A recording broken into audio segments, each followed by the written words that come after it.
factors. Nahahati ang risk factors into non-modifiable and modifiable.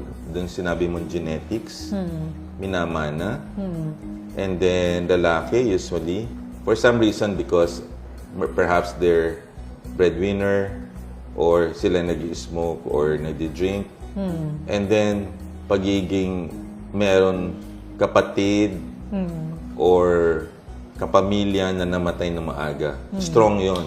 Hindi mo mababago yon. At saka edad. Kasi we cannot defy father time. Diba? Ngayon, meron modifiable. Pwede mong baguhin. Kung naninigarilyo, nagbe-vape, nag-alcohol, kung overweight ka, kung hindi ka nag-exercise, gawin mo. Pero, yung genes mo, pwede mo siya ma-alter kung aayusin mo yung modifiable risk factors. Okay. Kunyari, nakontrol mo ng blood pressure sa pag-inom ng gamot, sa diet mo, pumayat ka na, inayos mo yon.